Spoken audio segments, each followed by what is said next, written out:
আপনারা দেখা একটু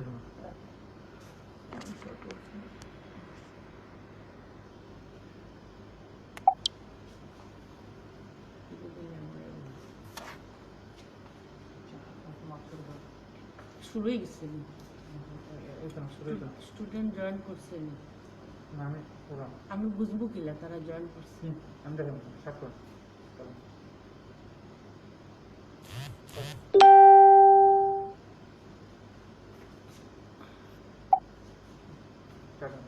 Assalamu alaikum, dear student. Fourth year and fifth year present or not? Fourth year and fifth year student, Assalamu alaikum. আমি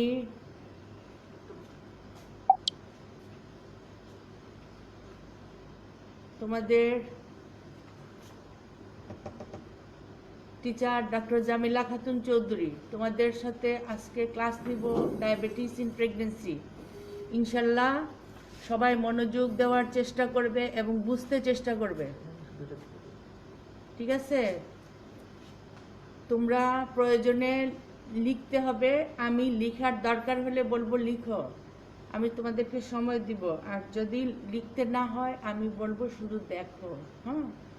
যেখানে দরকার আমি বলবো এটা গোত্র বুক, সব কিছু পড়াবো না। তো যেটা হচ্ছে এটা অনেক বড় একটা চ্যাপ্টার, সেটার জন্য তোমাদেরকে আমি 2 দিনে পড়াবো।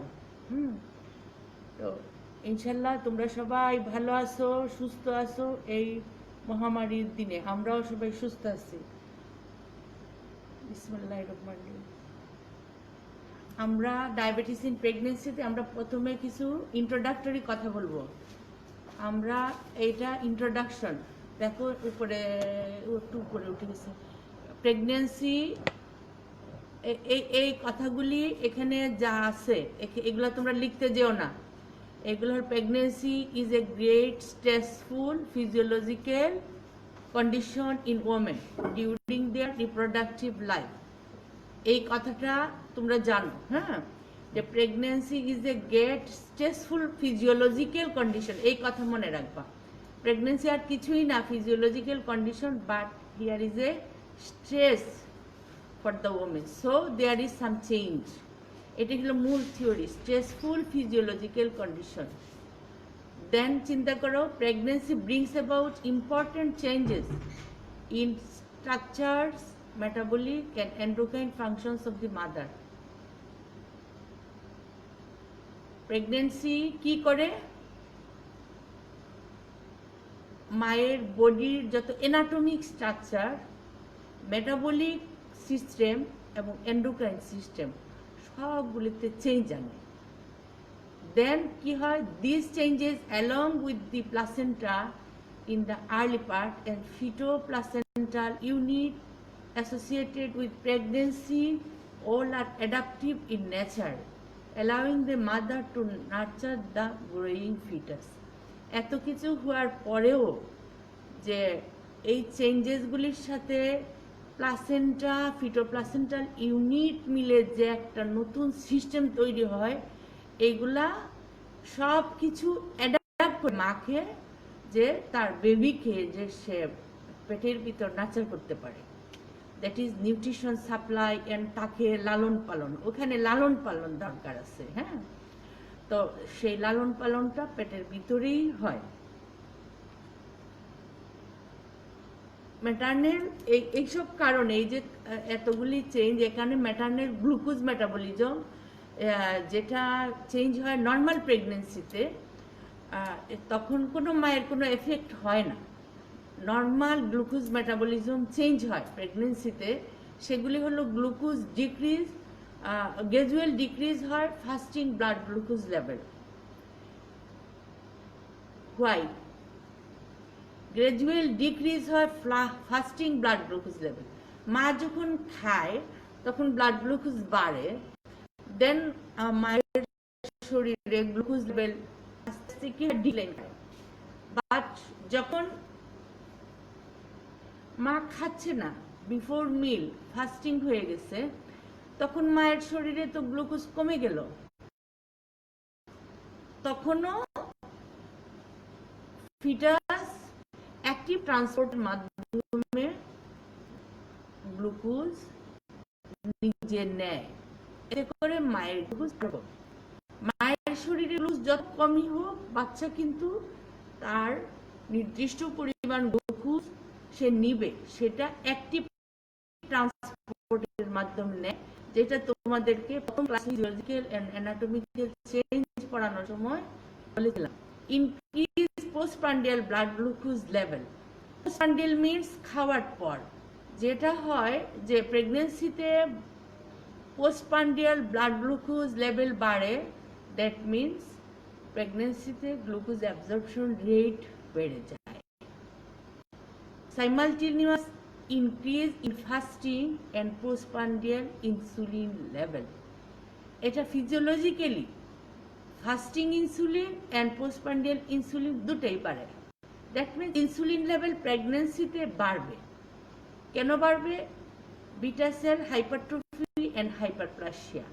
নর্মালি নর্মাল আছে তার beta cell hypertrophy and hyperplasia হবে এবং এক্সেসিভ ইনসুলিন সিক্রেট করার কারণে ইনসুলিন লেভেল বাড়বে।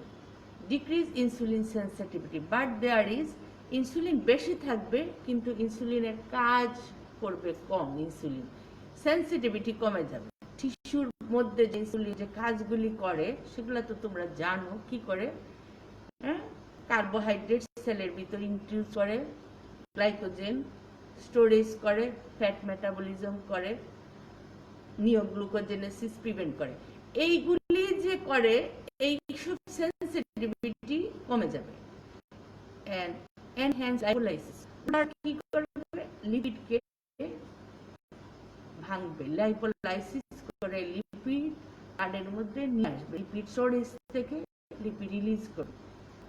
Most of the time maternal reserve is adequate and its effect in normal pregnancy is subtle. This favors the fetus to get an uninterrupted supply of its fuel according to its needs. Conceptus as a whole acts as an endocrine structure. বাচ্চাতে placenta and all things একটা endocrine structure, এবং এগুলো সবগুলো মিলে normal pregnancy যখন normal থাকবে তখন এই মায়ের রিজার্ভ মিলে মা এবং বাচ্চা এগুলি টলারেট করবে এবং প্রেগনেন্সি স্মুথলি যাবে, কোনো ধরনের অসুবিধা হবে না। কিন্তু অসুবিধা হবে তখন, সেটা পরে বলবো। প্লাসেন্টা কিছু হরমোন রিলিজ করে, যেটা আমরা তোমাদেরকে একটা চ্যাপ্টার পড়াইছি, যেটা হচ্ছে প্লাসেন্টা এট টার্ন। সেখানে প্লাসেন্টার অ্যানাটমি, ফিজিওলজি এন্ড ফাংশন, সেখানে তোমরা পড়ছো হরমোন সিনথেসিস। এই যে সেই কথাগুলি আবার রিপিট করছি। প্লাসেন্টাল হরমোন কতগুলি সিক্রেট হয় প্রেগন্যান্সিতে সেগুলো আমাদের জানা। HCG, estrogen, progesterone and HPL, human placental lactogen. HPL means human placental lactogen, HCG means human chorionic gonadotropin.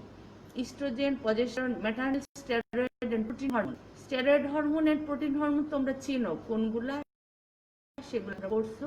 Pituitary এবং অ্যাড্রিনাল গ্ল্যান্ড থেকে আসে, এবং যেটা ইনসুলিনটা হলো একটা protein hormone.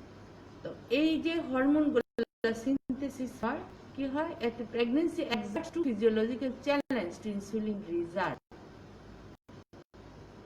Pregnancy exerts two physiological challenge to insulin reserve. মানে pregnancy তখন একটা ইনসুলিন রিজার্ভটাকে চ্যালেঞ্জ করে এমন একটা সিস্টেম তৈরি করবে যে প্রেগনেন্সি এটাকে অ্যাড করবে, তার সুবিধা মতো হবে। ইনসুলিন রিজার্ভটা প্রেগনেন্সি হবে এবং একটা চ্যালেঞ্জের মতো সব মিলে ইনসুলিন লেভেল বাড়বে। Diminished or absent or reserve or beta cell operators may be presented as glucose intolerance. এই যে ইনসুলিন বাড়বে, ইনসুলিন কাজ করবে, এতে করে কি করবে? গ্লুকোজ মেটাবলিজমটা স্মুথ হবে এবং গ্লুকোজ হাইপারগ্লাইসেমিয়া হবে না, গ্লুকোজ নর্মাল থাকবে। কিন্তু প্রেগন্যান্সিতে যদি বিটা সেল প্যানক্রিয়াসের বিটা সেলটা যদি ডিমিনিশড বা অ্যাবসেন্ট, পেশেন্টের তার কোনো কারণে তার কনজেনিটাল হোক অথবা আয়াট্রোজেনিক কোনো কারণে তার প্রেগন্যান্সি তার বিটা সেলের প্যানক্রিয়াস এই অবস্থা তৈরি হয়, তখন সে এটা অ্যাডপ্ট করতে পারবে না। এই না পারার কারণে তখন সে ডায়াবেটিস বা হাইপারগ্লাইসেমিয়া ডেভেলপ করবে। আশা করি তোমরা বুঝতে পারতেছো। আমরা এখানে ডায়াবেটিস মেলাইটাসের ডেফিনেশনটা দিচ্ছি, যেটা তোমরা মেডিসিনে ভালো করে পড়েছো। এই ডেফিনেশনটা আমাদের যেটা হচ্ছে diabetes mellitus is a chronic metabolic disorder either insulin deficiency relative or absolute or due to peripheral tissue resistance to the action of insulin. Ultimate effect is the hyperglycemia. এটা আমরা মেডিসিনের বুক থেকেও পড়তে পারো, গাইড বই থেকেও পড়তে পারো, দত্তের বই আছে, আর যেটা হচ্ছে তোমাদের ডেভিডসনে আছে। হ্যাঁ, এই ডায়াবেটিস মেলাইটাস তোমাদের বোঝার জন্য বললাম। আমরা তোমাদের জানতে হবে, এটা ডায়াবেটিস মেলাইটাস না জানলে জেস্টেশনাল ডায়াবেটিস যেটা আজকে পড়াবো, প্রেগনেন্সি ডায়াবেটিস ইন প্রেগনেন্সি, সেটা বুঝবে না। এর জন্য এইটা বুঝো। এই তো তুমি বুঝো, এই জানি আমি মেডিসিনে পড়ানো হয়ে গেছে, তো তারপরেও তোমরা মেডিসিন থেকে আবার রিভাইজ করতে পারো বেশি যারা জানতে চাও। এখন আসো, diabetes mellitus and pregnancy may present in the following patterns. Diabetes mellitus, যেটা আমরা ডায়াবেটিস রূপটা, হাইপারগ্লাইসেমিক স্ট্যাটাস এবং প্রেগন্যান্সি কতভাবে আমাদের কাছে প্রেজেন্ট করতে পারে, কি নিয়ে, কি প্যাটার্ন নিয়ে। এখানে দেখো A B C D E. এ হলো প্রেগন্যান্সি ইন ডায়াবেটিস, যাকে বলে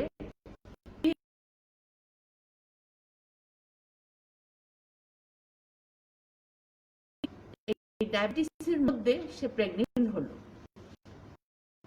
এই প্রেগনেন্সি কত রকমের, এই ডায়াবেটিসটা সে আগে থেকে কয় রকমের ডায়াবেটিস থাকতে পারে।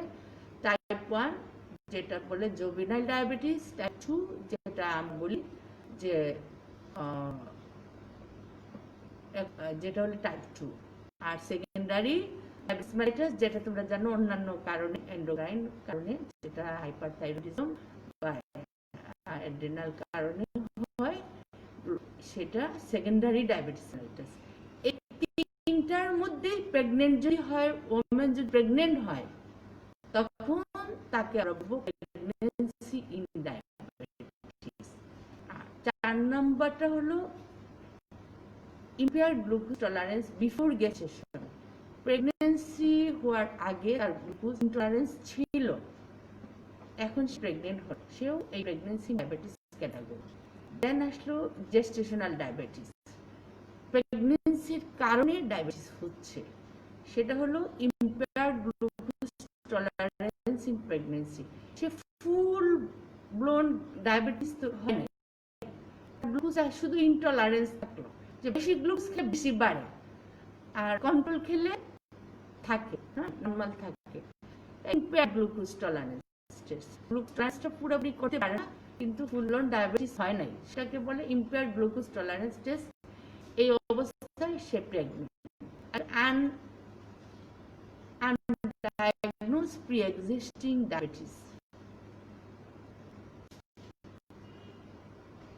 আনডায়াগনোজড প্রি-এক্সিস্টিং ডায়াবেটিস, আগেই ডায়াবেটিস ছিল কিন্তু ডায়াগনোসিস হয় নাই, সে জানতো না আমি ডায়াবেটিক, এর মধ্যে সে আসলো প্রেগনেন্সি নিয়ে, তখন আমরা তাকে প্রি-এক্সিস্টিং আনডায়াগনোজড প্রি-এক্সিস্টিং ডায়াবেটিস চিন্তা করবো। Undiagnosed pre-existing glucose intolerance, glucose intolerance that means full blown diabetes হয়, গ্লুকোজ টলারেট করতে পারে। তো এখানে বি যেটা দেখতেছো গেস্টেশনাল ডায়াবেটিস। হ্যাঁ, আমাদের এই আমাদের মেইন পয়েন্টটা হলো গেস্টেশনাল ডায়াবেটিস, বাকিগুলো আমরা আলোচনা। gestational diabetes ডেফিনেশনটা এটা আমেরিকান ডায়াবেটিক অ্যাসোসিয়েশনের দেওয়া। এটা পরিপূর্ণ মুখস্থ থাকতে হবে, এটা রিটেন বাই এনি টাইম এক্সামের জন্য খুবই জরুরি। এইটা লাগবে, যে কোনো সময় জিজ্ঞেস করে এই ডেফিনেশন বলতে হবে। Diabetes in pregnancy is defined as carbohydrate intolerance of variable severity with onset or first recognition during pregnancy. ডেফিনেশনটা তোমরা চিন্তা করো, একে কি বলা হচ্ছে? কার্বোহাইড্রেট ইনটলারেন্স হচ্ছে ভেরিয়েবল সিভিয়ারিটি। তাহলে সবার সমান হবে না, সিভিয়ারিটিটা ভেরিয়েবল হবে, কারো গ্লুকোজ ইনটলারেন্স অনেক বেশি হবে, কারো কম হবে। এটা উইথ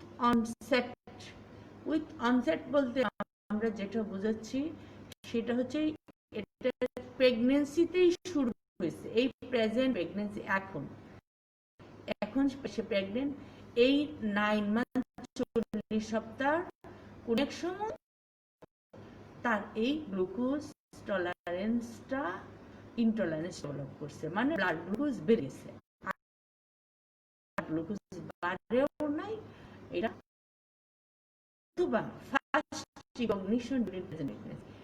তারা গ্লুকোজ বাড়া ছিল কি ছিল না এগুলো আমাদের জানা নাই, কিন্তু আমরা এবার প্রেগনেন্সিতে যখন সে আসছে আমরা দেখলাম সে গ্লুকোজ ইনটলারেন্স অথবা সে ডায়াবেটিক, তার হাইপারগ্লাইসিমিয়া। এতে করে ফার্স্ট রিকগনাইজ যার হলো, সে আগে যদি ডায়াবেটিক থেকেও থাকে তখনও আমরা তাকে জেস্টেশনাল ডায়াবেটিস। এই কথাটা তোরা ক্লিয়ারলি বুঝতে চেষ্টা করো, ইনশাআল্লাহ বুঝতে পারো। এখনই না বুঝলে পরে চিন্তা করো, প্রয়োজনে আমাকে ফোন করে জিজ্ঞেস করো। হ্যাঁ, অনসেট এন্ড ফার্স্ট রিকগনিশন আমাদের এই ডায়াবেটিসের ইনসিডেন্ট। আমাদের কাছে যত প্রেগনেন্ট হয়ে আসে, যত প্রেগনেন্সি আসে, তার মধ্যে 1 to 14% pregnancy associated with diabetes, varieties রকমের ডায়াবেটিস, নট যেটা আমরা বলি type 1 type 2 etcetera. 1 to 40% patient, that means 14 up to 14 পর্যন্ত পেশেন্ট ডায়াবেটিস নিয়ে আসে, বাকি নন ডায়াবেটিক থাকে। এই 14% পর্যন্তর মধ্যে 90% ওই যতজন ডায়াবেটিক তার মধ্যে 19 জিডিএম ডায়াগনোসিস হয়। জিডিএম মানে তারা ওই ফার্স্ট ডায়াগনোস অনসেট, আর যেটা বলছি definition with onset first recognise, এরা হলো 90%। আর 50% জিডিএম পেশেন্ট, এই যে 90% এর মধ্যে 50% patient develop mellitus over a period of 5 to 20 years. Pregnancy ending এর পরে 5 থেকে 20 বছর বয়স সে ডায়াবেটিস টাইপ 2 ডায়াবেটিসে চলে যেতে পারে। এটা হলো ডায়াবেটিসের ফেট, বা এটা মনে রাখতে হবে। এটা কোথাও হয়তো প্রশ্ন আকারে আসবে না, কিন্তু তাদের এটা মনে রাখতে হবে পেশেন্ট ম্যানেজমেন্ট করার জন্য। Potential candidates GDM. Potential candidate means তুমি পেশেন্ট আসলে কোন পেশেন্টকে মনে করবে যে এই পেশেন্টের জিডিএম থাকতে পারে, বা তাকে ডায়াবেটিসের জন্য সার্চ করবা, বা তুমি এক্সট্রা কেয়ার নিবা তাকে, যে তার ডায়াবেটিস তুমি ডায়াগনোসিস করতে হবে। আর সেই পেশেন্টগুলো হলো ম্যাটারনাল ফ্যাক্টর যাদের আছে, আমরা বেঁচে ডেফিনিশন করছি চ্যাপ্টার, সেই চ্যাপ্টারটা বেঁচে ডেফিনিশন যাদের আগে বারবার রিপিটেড অ্যাবর্শন ছিল, অথবা ডেড বার্থ হয়েছে, অথবা নিউ বর্ন বেবি মারা গেছে, এইগুলো ব্যাড অবস্টেটিক হিস্ট্রি। ম্যাটারনাল ফ্যাক্টরের ব্যাড অবস্টেটিক হিস্ট্রি, যে ফলে স্টিল বার্থ, তার আগের বাচ্চারা পেটের সমস্যা ছিল, জন্মের পর দেখা গেছে এটা নট এ লাইফ। স্টিলবার্থের ডেফিনেশন আমাদের শিখতে হয় একটা ডাক্তার, হ্যাঁ। Stillbirth means no sign of life after birth, এটাই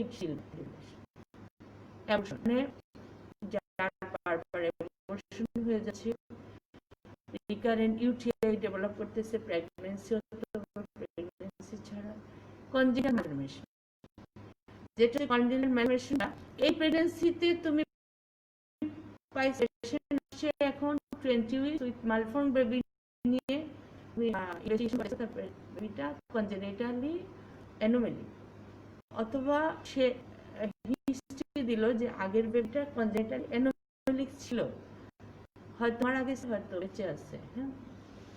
কনজেনিটাল অ্যানোমালি ডায়াবেটিসে কি হয় সেটাও জানতে হবে। যেমন ধরো ডায়াবেটিসের জন্য কনজেনিটাল অ্যানোমালি হয় মোস্ট কমন কেফট লিভ, তারপরে অ্যাগ্রোফেলাস, তারপরে একটু বেসিকা, ব্লাডারটা ওপেন, একদম মানে হলো আম্বেলিকাস দিয়ে জিনিসপত্র বেরিয়েছে, তারপরে গ্যাস্ট্রোস্কিয়াসিস, অ্যাগ্রোফেলাস, এরকম অনেক যে অ্যানোমালি তোমরা জানছো, এগুলোর মধ্যে এনেকেফালি এটা হতে পারে।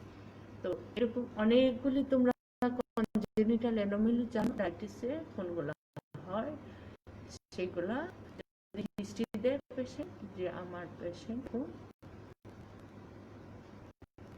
আগের বাচ্চা প্রেজেন্ট প্রেগন্যান্সিতে অ্যানোমালি পাইছো, তখন চিন্তা করবা যে এটা ডায়াবেটিক না দিতে হবে। ম্যাটারনাল অবেসিটি, অবেজ মহিলাদের চিন্তা করবা ডায়াবেটিস থাকতে পারে। ম্যাটারনাল এজ ওভার 25 ইয়ার, মায়ের 25 আসলে খুবই কম,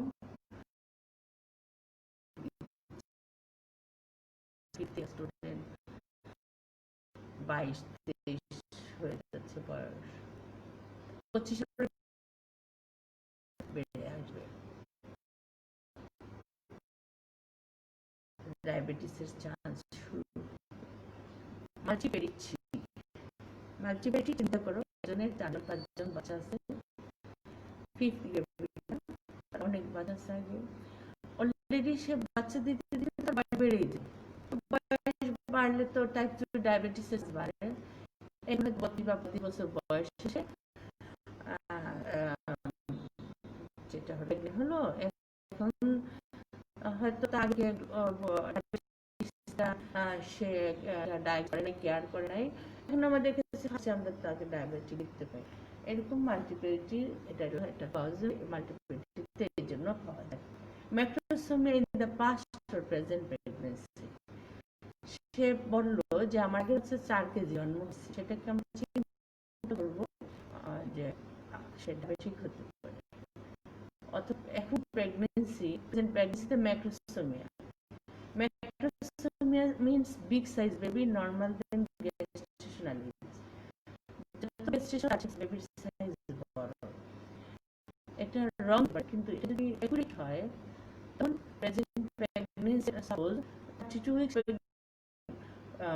height of uterus 34-36 weeks size, আর আল্ট্রাসাউন্ড 54-66 weeks, তখন আমরা শিওর করব যে তার এলএমপি অনুযায়ী তার গেস্টেশনাল এজ যদি সঠিক হয় যে ইয়েস ইট ইজ 32, কোনোভাবেই আমরা 36 এস্টাবলিশ করতে পারি না, মনে করি 32, তখন বাচ্চা কেন 36, সেক্ষেত্রে আমরা ডায়াবেটিস চিন্তা করব এবং এস্টাবলিশ করতে চেষ্টা করব।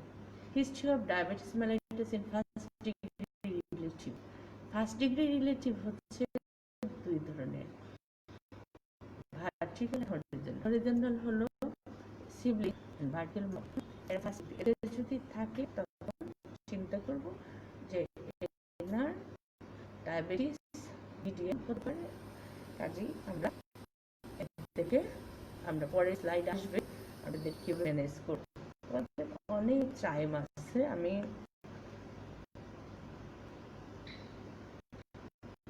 তোমাদের টাইম অনেক আছে, পুরোটা শেষ করে গেলেও আমি পুরোটা শেষ করব। আমি তোমাদেরকে একটা লেখতে পড়াই, নেক্সট 2 দিন পড়াবো, না হয় তোমরা মনে রাখতে পারবে।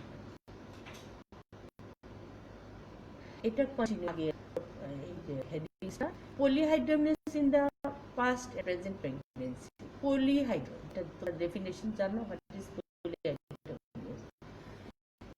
পাস্ট প্রেগন্যান্সিতে পলিহাইড্রো ছিল অথবা প্রেজেন্ট প্রেগন্যান্সি এখন পলিহাইড্রো ডেভেলপ, তাকে চিন্তা করব baby diabetes, excessive weight gain pregnancy. এটাও ওয়েট গেইন কথা, এটাও আমরা তোমাদেরকে শিখাইছি। ওয়েট গেইনের নর্মাল ওয়েট গেইন প্রেগন্যান্সিতে এবং রেট অফ ওয়েট গেইন আমি ফার্স্ট নিয়েছিলাম, তোমাদের মনে আছে না? মনে থাকলে আবার রিভাইজ করবো। তো এখন সেটা এক্সেসিভ যদি ওয়েট গেইন দেখি আমরা যেটা করবো জিডিএম, প্রিভিয়াস হিস্ট্রি জিডিএম, আগের বাচ্চা জিডিএম ছিল, এবার mostly say GDM. Fasting or repeated glycosuria. Glycosuria means sugar. Fasting অথবা যে কোনো সময় রিপিটেডলি বারবার তার গ্লাইকোসুরিয়া আসছে, তাকে আমরা জিডিএম চিন্তা করি। আরেকটা আছে জিডিএম ছাড়াও গ্লাইকোসুরিয়া হয়, এটাকে বলে প্রেগন্যান্সি ইনডিউসড গ্লাইকোসুরিয়া। তবু আমরা দেখে চেষ্টা করবো যদি ব্লাড না করে, হাইপারগ্লাইসেমিয়া না হয়, তখন সে যাবে প্রেগন্যান্সি ইনডিউসড গ্লাইকোসুরিয়া ক্যাটাগরি। যদি আমরা গ্লাইকোসুরিয়া পাই, তখন আমরা অবশ্যই হাইপারগ্লাইসেমিয়া এস্টাবলিশ চেষ্টা করব। র্যান্ডম ব্লাড সুগার, আমরা প্রত্যেকটা পেশেন্ট যখন আসে অ্যান্টিনেটাল ভিজিট, আমরা রুটিন যে ইনভেস্টিগেশন দেই তার মধ্যে একটা র্যান্ডম ব্লাড সুগার। সেই ক্ষেত্রে যদি 7.8 মিলিমিটার বেশি হয়, তখন আমরা তাকে ক্যান্ডিডেট জিডিএম চিন্তা করে তার ওই লাইনে ইনভেস্টিগেশন চলে যাবে। প্রিভিয়াস ব্লাড মোর দেন 4 কেজি বেবি, আগের বাচ্চা প্রথম বাচ্চাটা 4 কেজির বেশি হয়েছিল ইত্যাদি হিস্ট্রি যদি দেয়, তখন আমরা এটা করবো যে জিডিএম। তারপরে patients own birth weight more than 9 pound, patient নিজেই জন্মাইছিল ম্যাক্রোসোমিক, তখনও চিন্তা করবো গেস্টেশনাল ডায়াবেটিস। জিডিএম, জিডিএম হলে প্রেগন্যান্সিতে অসুবিধা ওষুধ আছে বলে শাড়ি করি। হলো increase perinatal loss. Perinatal period তোমাদেরকে ডেফিনিশন আমরা শিখেছি, কি জানো? আমি তো রেসপন্স পাওয়া সম্ভব না। পেরিনেটাল পিরিয়ড হচ্ছে, মনে আছে, 28 weeks of gestational age up to 7 days after birth. প্রেগন্যান্সিতে ভায়াবল এজ 28 weeks থেকে শুরু করে জন্ম।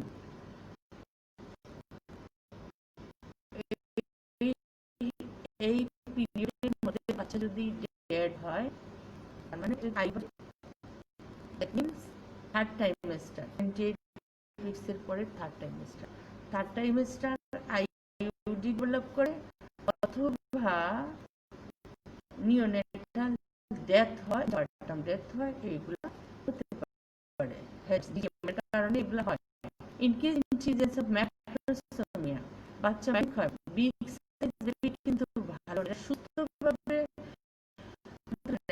বডিতে ফ্যাট, এক্সেসিভ ফ্যাট অ্যাকুমুলেট করে ম্যাক্রোসোমিয়া।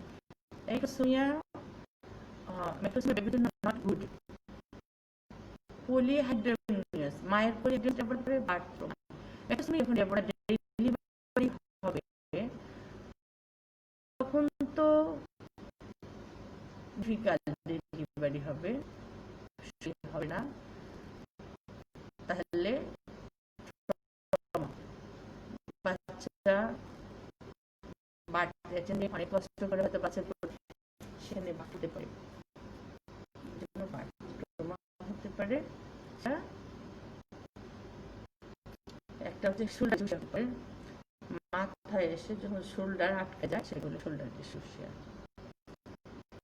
হেড ডেলিভারি হলো বাট শোল্ডার আসতেছে না, এটাকে বলে শোল্ডার ডিসটোসিয়া। তখন emergency condition to deliver this baby needs senior person. So shoulder ডিসটোসিয়া হলে অলওয়েজ সিনিয়র কল করতে হবে। উইদিন 5 মিনিটস যদি ডেলিভারি না করানো যায় baby will death.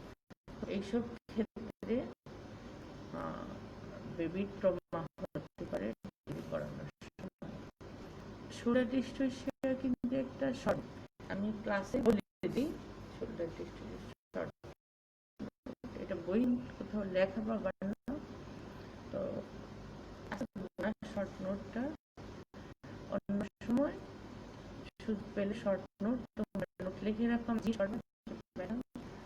Shoulder ডিসটোসিয়া short note বলে আমি বলে দিব, এটা শর্ট নোট আগে আসতে পারে বইয়ে পাবো। শোল্ডার ডিসটোসিয়া ডিস পাবে লেখা হবে না, শুধু নামটাই। Recurrence of GDM in next pregnancy 50%। আগে বললাম যে প্রিভিয়াস হিস্ট্রি থাকলে নেক্সট হয় জিডিএম, এখন বলতেছি এবার জিডিএম আছে বলে পরে প্রেগন্যান্সি চান্স থাকে। এগুলা effect of diabetes on pregnancy. Diabetes প্রেগন্যান্সির কি অসুবিধা? টাইপ 1 অথবা টাইপ 2 হলে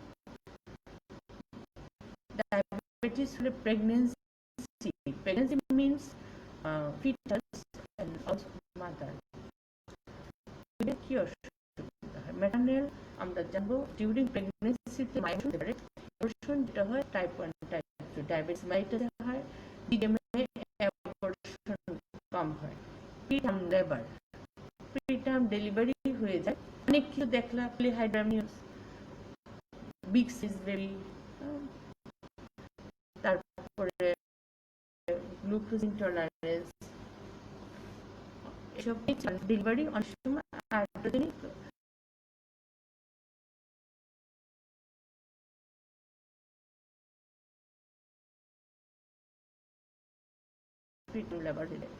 pre-eclampsia. Diabetic patients pre-eclampsia chance more. Polyhydramnios most common complication maternal distress. যখন বেবি বিগ হবে, এমনি টু মাছ হবে, তখন মায়ের তো কষ্ট হবেই। তার মধ্যে মায়ের ডায়াবেটিস, সুগার বেশি হলে মায়ের ডিস্ট্রেস হয়, কম হলে হাইপোগ্লাইসেমিয়ার জন্য ডিস্ট্রেস হয়, হাইপারগ্লাইসেমিয়ার জন্য ডিস্ট্রেস। তারপরে ট্রিটমেন্ট ডিস্ট্রেস, এটাও একটা কজ। আমরা পরে দেখবো যে ডায়াবেটিক মাদের প্রেগনেন্ট হলে ম্যান্ডেটরি ইনসুলিন নিতে হবে, সেটাও একটা কষ্ট। বারবার পিক করে নেয়, অনেকেই ভীষণ ভয় পায়, ইনসুলিন নিতে চায় না, কষ্ট হয়, একুরেট মেথডে নিতে পারে। তারপরে যেটা হচ্ছে ডায়াবেটিসের এমনি যেটা কমপ্লিকেশন, রেটিনোপ্যাথি আর নেফ্রোপ্যাথি। এটা হচ্ছে বেশি হওয়ার কারণে মায়ের diabetic retinopathy, diabetic nephropathy develop চান্সটা বেড়ে যাবে। মায়ের কিটোএসিডোসিস, মায়ের ketoacidosis during labour, prolong labour কেন? বিগ সাইজ বেবি তো প্রলং লেবার হবে না। শোল্ডার ডিসটোসিয়া এই যে এখানে শোল্ডার ডিসটোসিয়া পেরিনিয়াল বেবি দেখে পেরিনিয়ামে অথবা হয়ে যাবে পেরিনিয়াল টিয়ার পেরিনিয়াল জুড়িয়ে পিডিএইচ। তোমরা জানো যে অ্যাটনিক ইউটেরাস হলো পিপিএইচ হয়, হ্যাঁ, আর অ্যাটনিক কজ হলো ওভার ডিস্টেনশন অফ ইউটেরাস, বেশি ফুলি হাইড্রো অথবা বিগ সাইজ বেবির কারণে ইউটেরাস ওভার ডিস্টেনশন হবে। সে ওভার ডিস্টেনশন হলে ইউটেরাস অ্যাটনিক হবে, অ্যাটনিক হলে পিপিএইচ হবে। That's a mesothelioma, congenital malfunction, IUGR হয়। আমরা বলি হয় বড় size baby. IUGR means growth retardation, that means less weight normal than normal weight weight less than normal, যেটা নর্মাল 2.5 কেজি, বাচ্চাটা ছোট হতে পারে। তো এটা আবার কেন হয়? এইটা হওয়ার কারণ হচ্ছে হাইপারগ্লাইসিমিয়া সাথে চেঞ্জ করে। আইজিআর কম হয়, কিন্তু হয়। হাইপারগ্লাইসিমিয়া প্লাসেন্টাতে যে চেঞ্জগুলো করে সেগুলো হলো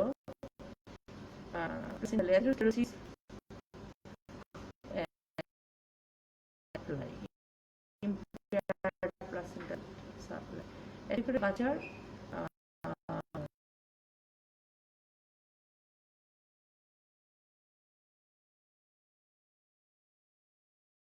বাচ্চা হঠাৎ করে মানে ডায়াবেটিক মাদের এটা খুব বেশি, আমরা খুব দর্শক খুব অ্যাংশাস থাকি, কখন এটা ডেথ হয়ে যায়। আর ইনসুলিন নেবে তখন একটু কম বেশি, হঠাৎ কখনো হাইপোগ্লাইসিমিয়া ডেভেলপ করে, কখনো আবার ইনসুলিন বেশি হয়ে গেলে হাইপোগ্লাইসিমিয়া ডেভেলপ করে। এই alternate repeated exposure hyperglycaemia, hypoglycaemia, এইসবের কমপ্লিকেশন আকারে বাচ্চাটা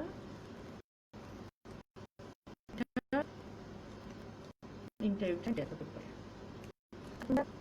কনজেনিটাল মালফরমেশন তো বুঝে উঠবে না, কনজেনিটাল মালফরমেশনটা কেন হয়। কনজেনিটাল মালফরমেশন বাচ্চা যখন কনজেনিটাল মালফরমেশন বেশিরভাগ হয় ডায়াবেটিস মেলাইটাস জিডিএমে না, সেটা হচ্ছে প্রেগন্যান্সিতে, যেটা হচ্ছে অর্গানোজেনেসিস টাইপ 8 উইক পর্যন্ত। তখন যদি পেশেন্টের হাইপারগ্লাইসিমিয়া থাকে তখন কি হবে? পেশেন্ট ট্রিটমেন্টে থাকে তাহলে ইনসুলিন নিয়ে চান্স অফ সামটাইম হাইপোগ্লাইসিমিয়াতে চলে যাওয়া। এটা যখন হাইপোগ্লাইসিমিয়াতে যাবে তখন মায়ের বাচ্চার কাছে carbohydrate and nutrition supply decrease করবে। আবার যখন দেখা যাবে যে প্রেগন্যান্সি ডায়াবেটিস মেলাইটাস, এখানে প্রেগন্যান্সিতে একটা কমপ্লিকেশন হয়, সেটা হচ্ছে হিমোগ্লোবিন A1, এটাকে বলে গ্লাইকোসাইলেটেড হিমোগ্লোবিন। হিমোগ্লোবিন গ্লাইকোসাইলেটেড হয়ে যায়, দ্যাট মিন্স হিমোগ্লোবিনের মধ্যে গ্লুকোজ অ্যাটাচমেন্ট হয়, এটা হলো গ্লাইকোসাইলেটেড হিমোগ্লোবিন, এটাকে বলে হিমোগ্লোবিন।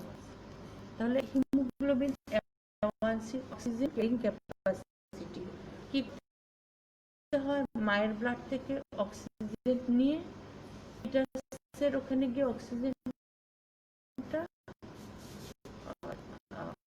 ডিটাচ করতে হয়, কিন্তু সে হিমোগ্লোবিন অক্সিজেন ডিটাচ করে না, সে বন্ধ করে রাখে, টাইটলি বাউন্ডেড থাকে, তাতে বাচ্চা অক্সিজেন পায় না।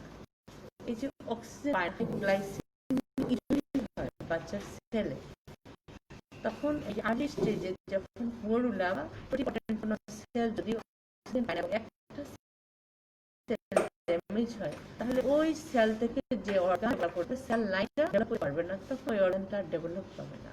এইসব কারণে কনজেনিটাল মালফরমেশন। আনএক্সপ্লেইনড ফিটাল ডেথ যেটা বললাম বারবার, আর হচ্ছে বার্থ ডেলিভারি। নিউনেটাল কমপ্লিকেশনগুলো হচ্ছে রেসপিরেটরি ডিস্ট্রেস সিনড্রোম। তোমরা রেসপিরেটরি সিনড্রোম হয় কাদের? Premature baby. ডায়াবেটিসে প্রিমেচুর বেবি সিনড্রোম হয়। পলিসাইথেমিয়া, হাইপারবিলিমিয়া, হাইপোক্যালসিমিয়া, ম্যাগনেসিমিয়া, এগুলো কমপ্লিকেশন হয়। চাইল্ডহুড কমপ্লিকেশন, চাইল্ডহুড অবভিয়াস হতে পারে। impaired neurological and intellectual development, that is my যেটা হচ্ছে সিপি বেবি অথবা মেন্টালি রিটার্ডেড বেবি জন্ম করে। Diabetes mellitus 1.5% at 25 years of age, 25 years of age less বাচ্চাগুলোর মধ্যে 1.5%, sorry 1.5% baby diabetes mellitus develop করতে পারে 25 years age. Effects of pregnancy on diabetes. Pregnancy diabetes result in stabilization of glucose level. Pregnancy the glucose level stable করা খুবই কঠিন। Insulin requirement বেড়ে যায় and increased incidence of hyperemesis gravidae. Diabetic patient বেশি বেশি hyperemesis vascular changes, retinopathy, nephropathy, neuropathy, coronary disease, কারণে এগুলা progresses. Standard previously 50%, but recently it is non-diabetic, no maternal mortality due to diabetes as non-diabetic level. And perineal mortality it is also as normal population. Screening for gestational diabetes. আমরা এই থেকে next ক্লাসে পড়াবো। আজকের মতো এখানেই stop. ফিয়ামানিল্লাহ, তোমরা সবাই ভালো থেকো, সুস্থ থাকো, আর আমাদের